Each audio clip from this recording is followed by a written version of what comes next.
Si vous préparez un voyage au Japon et que vous prévoyez d'y acheter quelques jeux vidéo tant qu'à faire, vous avez raison, parce que là-bas vous trouverez du rétro comme du moderne à un prix défiant toute concurrence. Mais alors, la tentation sera grande de simplement faire son shopping dans les coins les plus touristiques comme Akihabara. Faut dire que ce quartier a la classe, et il y a plein de choix. Mais c'est pas ici que tu trouveras les meilleures affaires en ce qui concerne le jeu vidéo.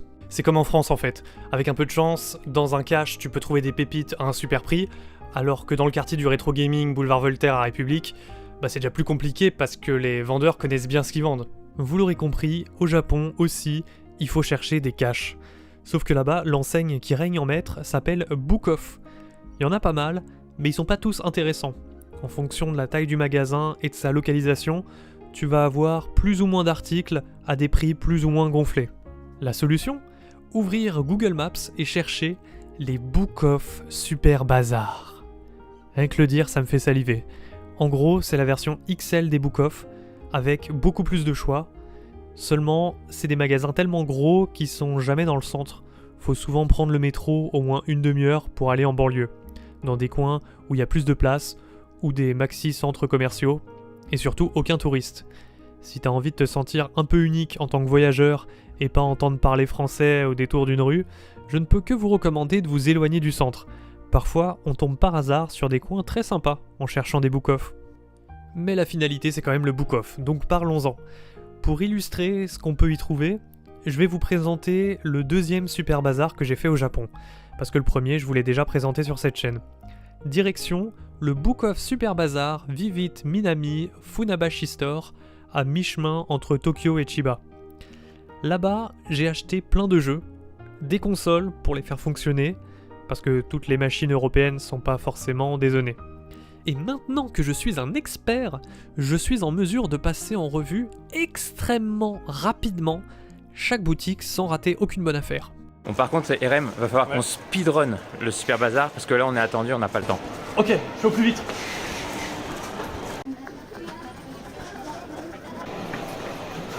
J'ai pris combien de temps ?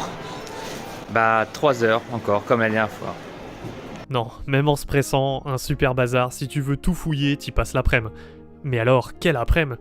Il y a des prix tellement hallucinants que quand tu regardes ton panier se remplir avec des merveilles, tu commences à douter que tout ça soit bien réel.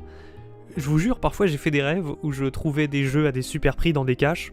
Je suis là, je tiens mon Suikoden 2 à 10€, puis je me réveille dans mon lit avec rien dans les mains et je pleure parce qu'en plus c'est l'heure d'aller au boulot. Les boutiques au Japon, c'était un rêve éveillé. Ou alors, je me suis toujours pas réveillé. Bon, avant que cette vidéo tourne au cauchemar, je vous présente en vitesse toutes mes trouvailles dans ce Book Off Super Bazar. C'est là que j'ai acheté mes premiers jeux GameCube. Les boîtes sont tellement originales au Japon qu'il m'en fallait quelques-unes. Contrairement à chez nous, c'est une boîte plastique transparente cachée dans un étui carton sur lequel il y a la jaquette. C'est cette partie-là qui a le plus de chances d'être en mauvais état. Donc souvent tu vas trouver des jeux GameCube incomplets avec seulement la partie plastique. Mais à part ça, c'était malin je trouve de faire des boîtes plus petites, vu que le CD lui aussi était plus petit. En dehors du Japon, le département marketing a dû se dire que ça ferait trop bébé pour des occidentaux, donc nous on a eu des simples boîtiers de DVD. Les jeux GameCube Jap sont pas compatibles avec nos consoles PAL, mais si t'as une Wii craquée, tu peux les lire sans mal. Je me suis pris 5 jeux Mario. Mario Baseball, Golf, Tennis, Mario Party 6 et Party 7. En moyenne, ils reviennent à 3€ pièce. D'ailleurs, parfois, les jeux ont un sticker jaune avec moins 10% ou moins 20% quand la boîte ou la notice sont un peu abîmées. Donc ça peut valoir le coup de se prendre l'exemplaire avec la réduc parce que c'est jamais trop des gros dégâts. On passe à la Nintendo 64 avec Mario Party 3 complet, en boîte, en très bon état, à 6,50€. Le saviez-vous ? C'est le dernier jeu 64 à être sorti en Europe. Je me suis trouvé une cartouche en loose de Star Fox 64 à 3,50€. Je l'avais pas, donc pour un jeu arcade pareil, pas grave s'il est en japonais. Seulement, la 64 est zonée, donc il me fallait la console. 35€ avec tous les câbles et une manette. Qui dit mieux ? Si tu la démontes et que tu retires une pièce en plastique, tu peux même lire les jeux US. Mais c'est pas la seule console que j'ai prise. Dans cette boutique, il y avait trop de choix. Alors je me suis laissé tenter par une Sega Saturn Model 1 en parfait état avec 2 manettes. Là, c'était un peu plus cher, 43€. Mais franchement, où est-ce que vous la trouverez à ce prix-là en France? Elle vaudrait au moins le triple. Et encore, j'ai pris la plus chère du rayon. Il y en avait plein d'autres, des modèles 2 un peu jaunis, ou avec une manette en moins. Gardez ça en tête, dans les book-off Super Bazar, vous aurez souvent l'embarras du choix, alors qu'à Akihabara, les boutiques sont tellement petites que souvent, ils vendent que des jeux parce que les consoles ça prend trop de place. D'ailleurs, passons au jeu. Fighting Vipers, jeu de baston culte de la Saturn, 2€.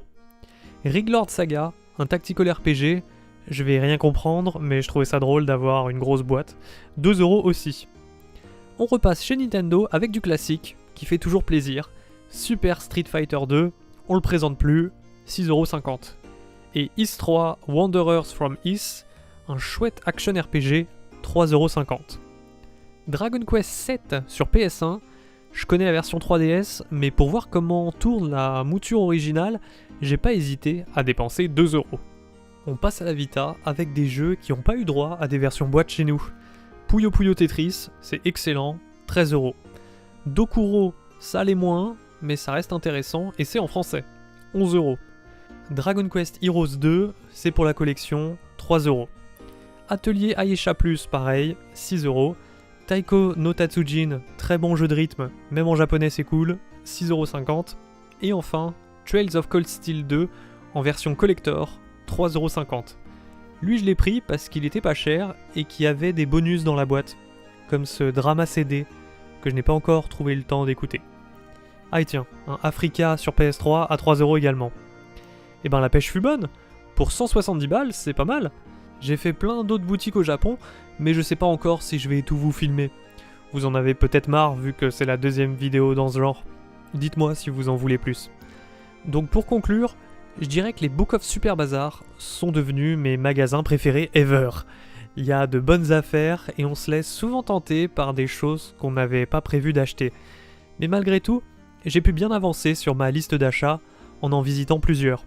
Ce que je vous conseille s'il y a plusieurs titres que vous recherchez, c'est de pas direct aller dans des magasins classiques de jeux vidéo, où vous allez être tenté par trop de trucs. Non, commencez par les book-off, et dans un second temps, allez à Akihabara pour compléter vos achats avec les jeux que vous n'avez pas trouvés. Parce que si vous faites l'inverse, vous allez être deg de voir votre jeu SNES à 3€ alors que vous l'avez payé 20€ plus tôt. Mais dans l'ensemble, où que vous les achetiez, sur place, ça sera toujours moins cher qu'en France en import. Et même moins cher que la plupart des prix que tu croises dans les caches pour des jeux français. À titre de comparaison, je vous partage cette vidéo tournée l'an dernier à Nancy. J'avais fait 3 boutiques, c'était cool hein, mais vous verrez que c'est incomparable avec ce qu'on trouve à Tokyo.